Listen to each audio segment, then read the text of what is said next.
The evening Aaron Pruitt asked Mae Connors to be his wife. The air over Cedar Falls was cool and smelled of pine and the promise of rain. He did not kneel. Aaron was not a man for theatrical gestures. He stood on her small porch, his hat in his hands, his knuckles big and square from a life of mending fences and guiding stock. His goodness was a solid thing, like the mountains that ringed the valley, a presence you could rely on. "Mae," he had said, his voice steady, his gaze direct. "I've been coming to call for 6 months. My intentions, I hope, have been clear." She'd watched his mouth form the words. She knew what was coming. She had been preparing for it, turning the possibility over in her mind like a smooth stone from the creek bed. It felt safe. It felt right. "I have a good spread," he went on, practical as ever. "A solid house. It's empty. Too empty. I'm 42 years old, and I find my thoughts turning to the future. 2. A family. I'm a plain man, I know, but I'm an honest one. I would be good to you, Mae. I would honor you." Mae looked past him, to the neat rows of her garden, to the whitewashed fence she kept in dogged repair. She had built this life for herself, piece by piece, out of the ashes of a different one. She had arrived in Cedar Falls, a girl of 16 with her parents, and 2 years later, she had buried them both, victims of a winter fever that had swept through the county. She had stayed. This was her home. She had made it so. She had her small house, left to her by the grace of a town that looked after its own. She had her work, taking in mending and sewing for the ranchers' wives, her stitches small and perfect, her prices fair. She had respect. And she had a quiet, aching loneliness that she never spoke of. A loneliness that had a name. Thomas. But 10 years was a lifetime. A promise made by an 18-year-old boy on the eve of his departure was a wisp of smoke, a ghost story she had finally stopped telling herself. She had stopped expecting him around year 3, when the letters ceased. The first 2 years, they had come sporadically, tales of hardship and movement, always promising he was working his way back. Then, silence. She had mourned him as if he were dead, for in a way he was. The boy who made the promise was gone.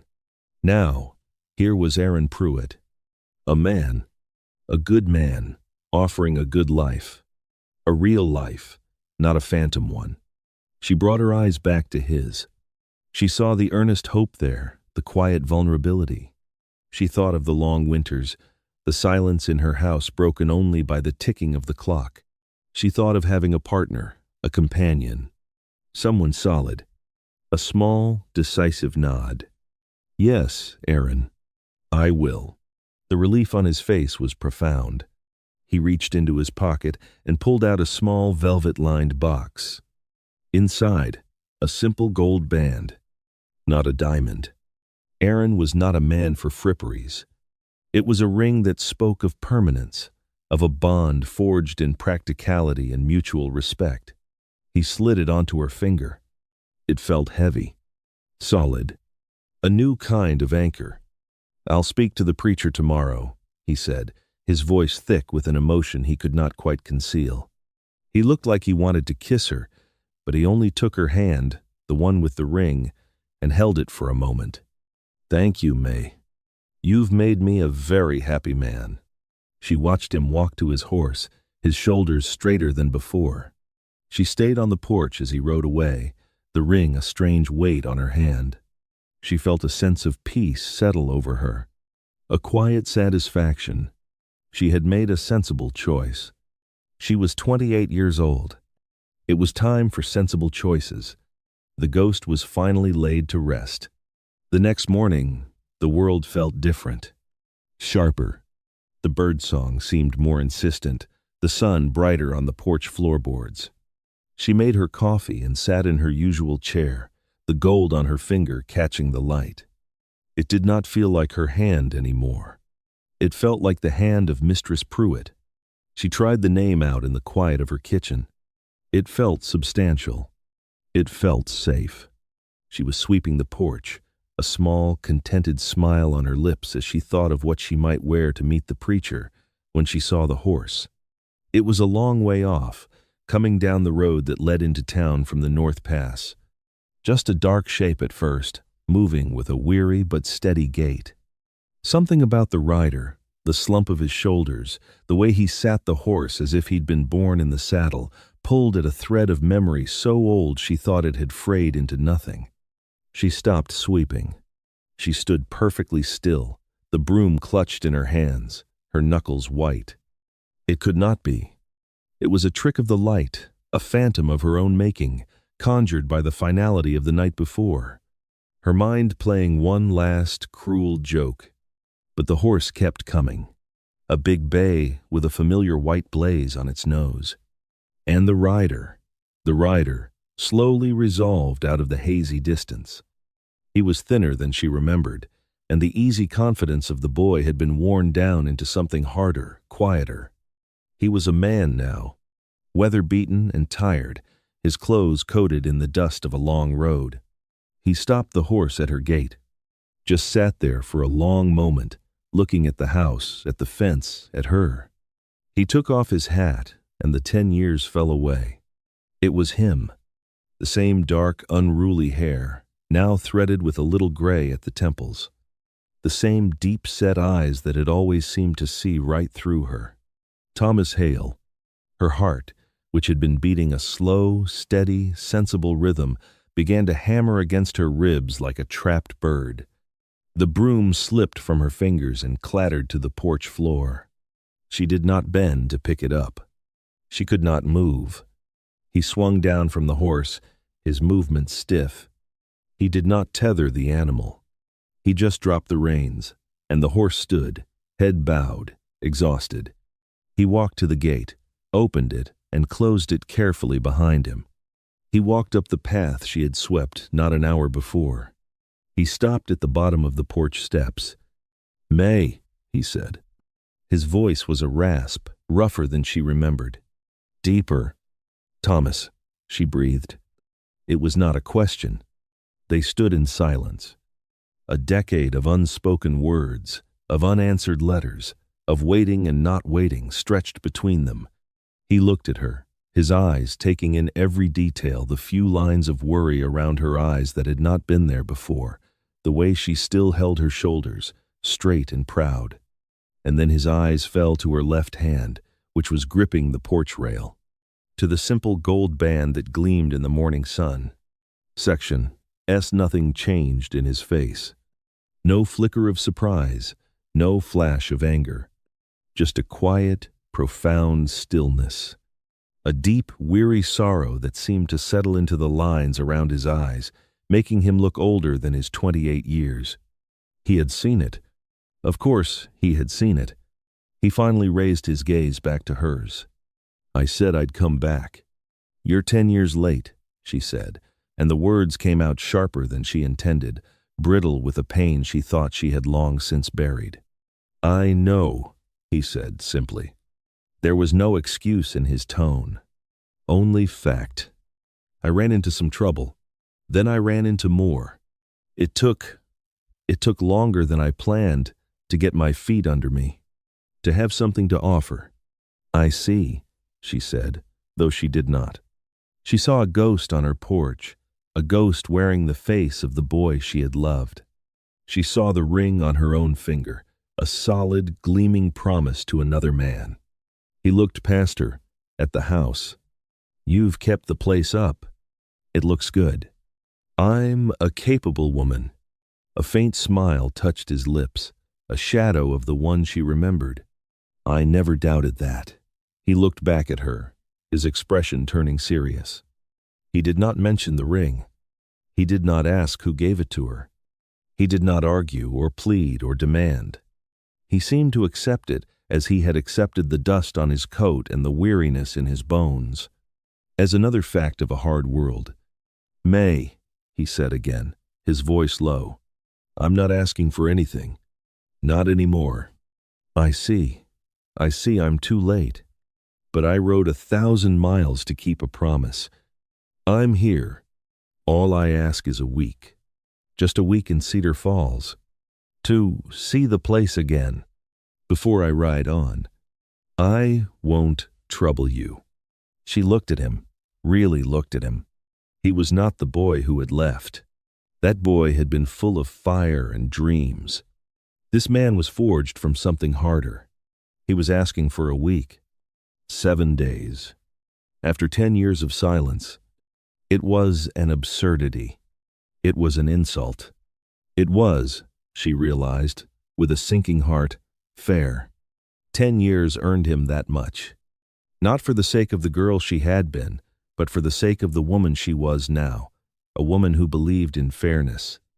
And perhaps, a small, treacherous part of her whispered, she wanted to know. She wanted to know what kind of trouble could keep a man away for a decade. She did not take the ring off. She curled her fingers around it, the metal a cold, hard circle against her palm. "There's a room at the boarding house," she said, her voice flat. "Mistress Gable still runs it." "I know," he said. "A week, May. That's all. Then I'll be gone. You have my word." His word. She almost laughed. She gave a short, jerky nod instead. He held her gaze for a moment longer, then he turned without another word, walked back to his horse, and led it down the street toward the center of town. May sank into her porch chair, her legs suddenly weak. She stared at her left hand, at the bright, solid symbol of her future. A future that, just yesterday, had seemed so simple, so clear. The first day he kept his distance. May saw him from the window of the mercantile, talking to Mr. Henderson, the owner. He was buying supplies. Simple things. Oats for his horse, a block of soap, coffee. He paid in coin, his movements economical. He looked like any other traveler passing through. But he was not. Every person in that store knew exactly who he was. Cedar Falls had a long memory. She saw the way the other women in the store, Mistress Gable and the pastor's wife, glanced from Thomas to her, their eyes full of sharp, speculative curiosity. She kept her chin high, paid for her thread, and left without acknowledging him. But she felt his eyes on her back as she walked out. The second day, she woke to the sound of a hammer, a steady, rhythmic tapping that was not coming from town. She went to her kitchen window, the one that looked out over her back pasture. And there he was. He was replacing the section of the talks that had been damaged in the last windstorm, a job she had been meaning to get to, a job Aaron had offered to do for her on Saturday. Thomas worked with a quiet efficiency. He had new posts, a stack of fresh rails. He must have bought them from the lumber mill that morning. He dug the post holes by hand, his back muscles flexing under his worn shirt. He did not look toward the house. He did not seem to be performing for an audience. He was just fixing a fence, the way a man does. Solid. Sure. He worked all morning, and by noon the fence was whole again. Stronger than before. He gathered his tools, coiled his rope, and left, leaving behind the scent of freshly cut wood and overturned earth. He did not come to the door to announce his work. He did not ask for thanks. He just did the job that needed doing. It was an unspoken gesture, but it landed in May's heart with more weight than 1,000 pretty words. It was the kind of thing Aaron would do. The thought was disloyal, and she pushed it away. That evening, as she sat on her porch, he appeared at her gate again. He was washed and shaved, wearing a clean shirt. He held his hat in his hands. "Evening, May," he said. "I was wondering if you'd take a walk with me." "A walk?" "Just to the creek," he said. "Like we used to." She should have said no. She should have pointed to the ring on her finger and told him she was engaged to be married. That walks with other men were no longer proper, but she did not. "I'll get my shawl," she said. They walked in silence for a time, the way they had as children, comfortable in the quiet. He shortened his long stride to match hers. When they reached the creek, he found a flat rock for her to sit on. "I was in the mines," In Nevada, for the first 3 years, he said, looking at the water, not at her. It was brutal work. I wrote to you. Did you get my letters? For 2 years, she said, her voice soft. Then they stopped. He nodded, a grim set to his jaw. There was a cave-in. I was hurt bad. Broke my leg in 3 places. It was a long time before I could work again. By the time I was on my feet, the man I'd been sending the letters with was long gone. I didn't have your direction memorized. I just knew. Cedar Falls. I figured I'd have to bring my words myself. He fell silent, and she did not press him. She listened to the creek burble over the stones. She watched a dragonfly hover in the fading light. I fell in with a bad crowd after that, he continued, his voice low with shame. Gambling. Drinking. I lost everything I'd saved. More than once. There was a year in there, Mae. A year I'm not proud of. I couldn't come back then. I had nothing. I was nothing. It wouldn't have been right. She was not going to be the one to say any of this first. She just listened, her hands folded in her lap, the gold band a cool, solid weight. He was not making excuses. He was giving a report, an accounting of his time. He was giving her the truth, piece by ugly piece. On the 3rd day, she saw him talking to Aaron Pruitt in the street. She was on her way to deliver a mended shirt to the blacksmith's wife, and she froze, her heart leaping into her throat. Aaron had ridden into town for supplies. He was standing by his horse, and Thomas had approached him. From a distance, she could not hear their words. She could only see their posture. Aaron, solid and unmovable. Thomas, quiet and respectful. Thomas tipped his hat. He did not offer to shake hands, and Aaron did not offer his. It was not a friendly exchange, but it was not hostile either. It was 2 men, taking the measure of one another over the same piece of ground. After a moment, Thomas nodded and walked away. Aaron saw her then. He raised a hand in greeting, his face unreadable. She forced a smile and continued on her way, the shirt suddenly heavy in her arms. That evening, Thomas did not come to her gate. She found herself waiting, watching the road from her porch, a strange mix of disappointment and relief washing over her. She told herself it was for the best. The walks, the talks, they were dangerous. She had a new life, a good life, waiting for her. A life with Aaron. She twisted the ring on her finger. It felt different, looser. The 4th day, a parcel was delivered from the general store. It was addressed to her. Inside, wrapped in brown paper, was a beautifully made leather-bound journal and a new set of sewing needles from Germany, the finest kind, the kind Mr. Henderson never stocked. There was no note, but she knew. She knew the cost of those needles. She knew who had ordered them. He was not trying to win her back with grand gestures. He was simply seeing her, seeing the things she needed, the things she valued. The fence, the journal for her household accounts, the needles for her trade. He was showing her, in his quiet way, that he had been paying attention.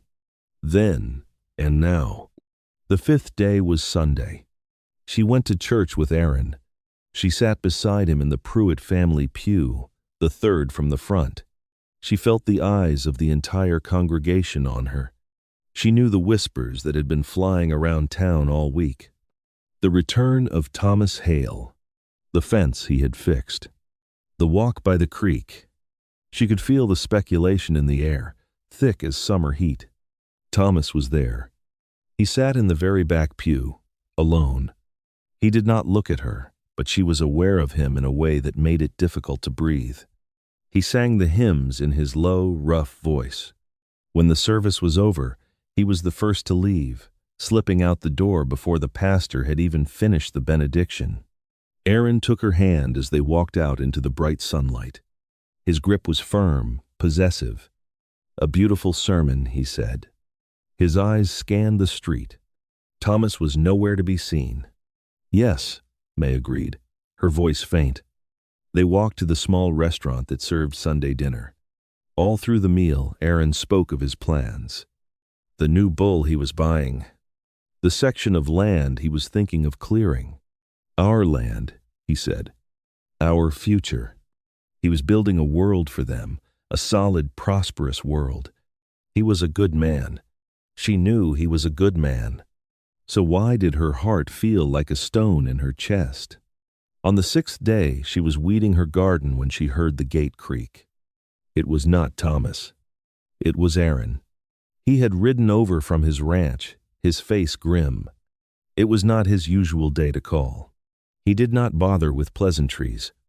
He stood among her rows of beans, his boots dusty, his shadow falling over her. He looked tired. "Mae," he said, his voice quiet, but with an edge of steel she had never heard before. She stood up, wiping the dirt from her hands onto her apron. She waited. He looked at her for a long, silent moment. His eyes were not angry. They were sad, deeply, profoundly sad. He had been a bachelor for 42 years, a man content in his solitude until he had decided he wanted her to share it. He was not a fool. He had seen the way she held her breath when Thomas Hale's name was mentioned. He had seen the way the town watched and waited. He gestured to her left hand, which she had instinctively hidden in the folds of her apron. "I have one question for you, Mae," he said, his voice perfectly even. "And I want an honest answer. It's all I've ever asked of you." She met his gaze, her own heart aching for the pain she knew she was about to cause him. "Ask it, Aaron." "That ring," he said, his eyes boring into hers. "Does it feel different on your finger than it did a week ago?" Before he rode in, the question hung in the air between them, simple and devastating. It was not about love or promises or who was the better man. It was about truth. Her truth. She opened her mouth to answer. She wanted to say no. She wanted to lie. She wanted to protect this good, solid man from the wreckage of a decade-old promise. She wanted to reassure him, to hold on to the safe, sensible future he offered. The words formed in her mind. "No, Aaron. Of course not. It feels the same." But the words would not come. She stood there, silent. The seconds stretched into an eternity. A bee buzzed past her ear. In the distance, a dog barked. She looked at her hand, at the simple gold band. It was just a piece of metal. But it was also a promise, a commitment, and it felt alien. A beautiful, well-made shoe on the wrong foot. A week ago, it had felt like an anchor. Now it felt like a chain. She did not answer him. She could not. And in her silence, Aaron Pruitt got his answer. A change came over his face. The last flicker of hope died in his eyes, replaced by a weary, stoic acceptance. He had asked for the truth, and she had given it to him, in the most honest way she could. He gave a short, sharp nod, as if confirming a diagnosis he had long suspected. "I see," he said. The words were quiet, devoid of anger or accusation, just a flat statement of fact.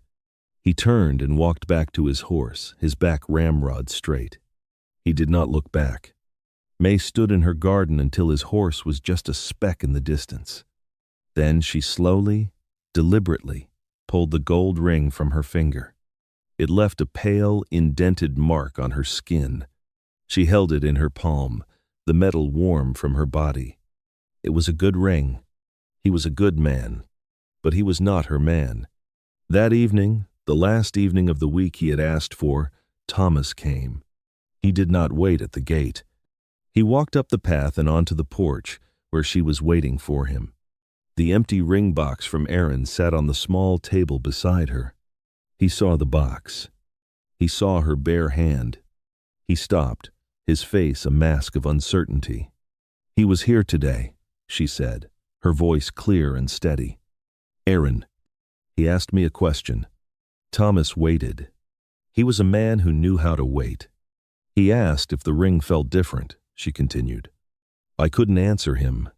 Thomas's gaze was locked on hers. He took a step closer. And what is the answer, Mae? I took it off, she said simply. That was all. That was everything. A wave of relief so profound it was almost painful washed over his features. The weariness of 10 hard years seemed to lift from his shoulders. He closed the distance between them and gently took her hands in his. They were rough, calloused hands, the hands of a man who had worked in mines and on railroads, but his touch was tender. Mae Connors, he said, and his voice was thick with a decade of unspoken emotion. I have been a fool and a drifter. I have been proud and I have been ashamed.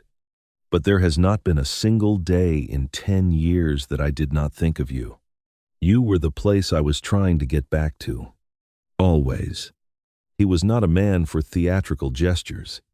He did not kneel, but he looked at her with a love so plain-spoken and true it left her breathless.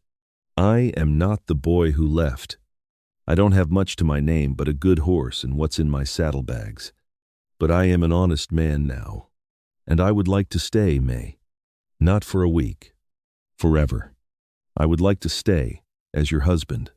Tears she had not shed in 10 years burned in her eyes. Tears of grief for the lost years, tears of gratitude for this man who had walked through fire to keep a promise. It took you long enough, Thomas Hale, she whispered. A slow smile spread across his face, the real smile, the one she had kept in her memory like a pressed flower. I was always a bit slow, he said, but I get there. Their wedding was a simple affair, held in the same church where she had sat beside Aaron. The whole town came, their curiosity satisfied, their collective sense of rightness affirmed. Mistress Gable cried into her handkerchief. Mr. Henderson from the Mercantile gave Thomas a line of credit without being asked. The story had found its proper ending, or rather, its proper beginning. Years later, they would sit on this same porch in the evenings, watching the sun set behind the mountains. Thomas had built a fine life for them, not with a lucky strike, but with the same steady, quiet work he had applied to her fence that first week. He ran the livery now, his way with horses a known thing throughout the county. Their 2 children, a boy with his father's dark hair and a girl with her mother's steady gaze, would be playing in the yard, their laughter mingling with the chirp of the crickets. Thomas would reach over and take her hand. A hand that now wore a different ring, one he had saved for and had made special, a thin silver band with a single tiny turquoise stone, the color of the Colorado sky. What are you thinking about? He would ask, his voice the same deep, comforting rumble it had been on the day he came back. And she would smile, a real contented smile, and look at the solid man beside her, at the good life they had built from a 10-year-old promise. I was just thinking, she would say, that some things are worth the wait. That's the thing about a promise made by the young. Most of them are feathers in the wind, scattered by the first hard gust. They are wishes, not commitments. But every now and then, one is made of sterner stuff. It is a seed, planted in the soil of a deep and abiding truth. And though it may lie dormant for a season, or even for a decade, beaten down by hardship and neglect, it does not die. It waits. It waits for the right time, for the long journey home, for the one person who never truly stopped listening for the sound of hoofbeats on the road. It waits for the moment it can finally, after all the years, break ground and reach for the sun. Thank you for riding with me today. I'm grateful you were here. Until next time, keep riding.